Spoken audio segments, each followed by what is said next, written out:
It's from what I understand of the reality of the story outside of the state's monologue is it sounds to me like everything was going along just fine until a bunch of women decided they wanted to empower themselves using these things that are working for the boys, so to speak, or under the direction of boys.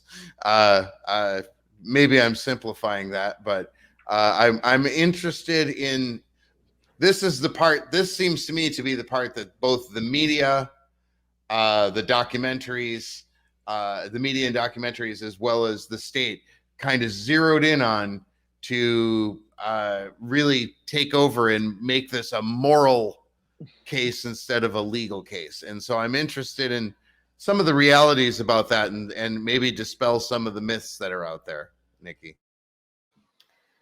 Absolutely. Well, it's hard to know for certain whether DOS was a cause or just kind of the perfect weapon to hand over to some powerful enemies that Keith had accumulated over the years. There were a confluence of factors that came together, but DOS was certainly a central one. DOS being this women's organization.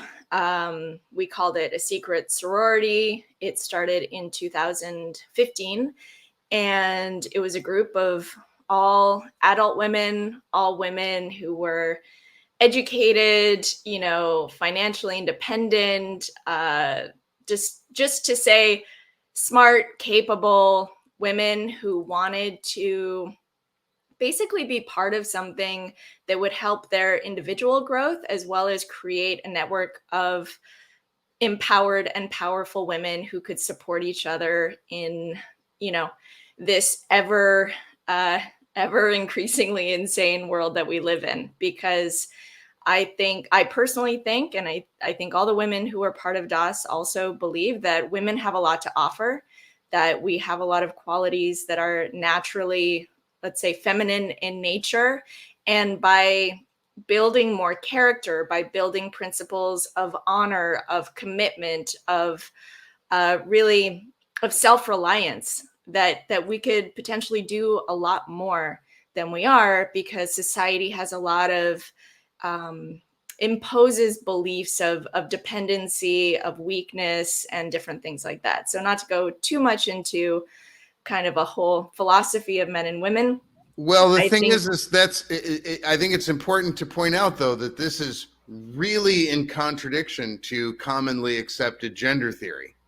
Of there's an entire industry around saying the opposite of that. correct. Yes. And I do think what we are doing in terms of having kind of this extreme accountability with care, that was a very important part of what we were doing that is not part of the mainstream monologue, as you say, which is to create a system where women can build character, honor, commitment, discipline in a safe, caring environment, as well as build trust with one another, which is not so common. I mean, it's kind of like commonly thought that women have deeper friendships, but when it really comes down to it, I think if you talk to a lot of women and really ask them if they feel that they have women friends that would have their back no matter what, I don't know that a lot of women would quickly say yes. I think that that's something that needs to be tested, and it's something that women don't necessarily learn to build in society in the same way that men do.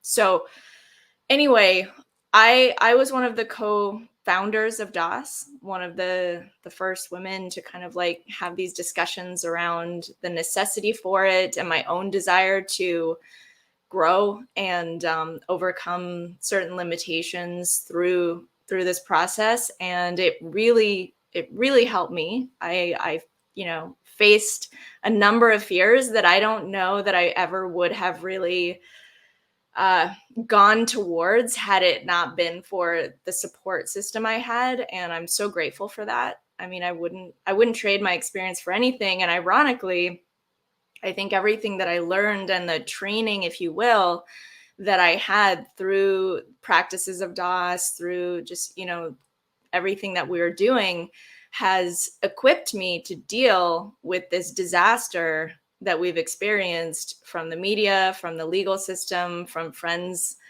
of, former longtime friends betraying us. And, what has been most important to me throughout this whole process is that I can stand by my decisions, and that I maintain my integrity, and that I don't fold to social pressure, that I don't use victimhood to try to get out of responsibility, and that I really, hold true to my beliefs and my principles and what I know happened, and the goodness that I know and that I see in others, that I don't use hate or or gossip, or, go around talking trash about people, because I certainly could.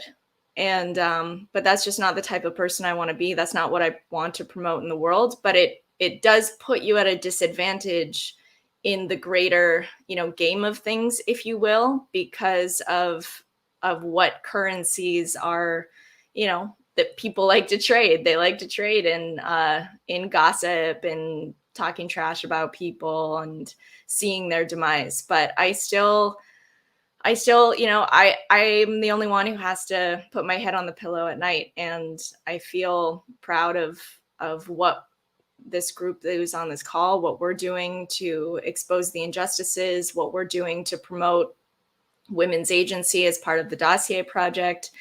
And we'll see. The saying goes, the truth will prevail, and I believe it. I don't know if it'll be in our lifetime, but I do believe in it.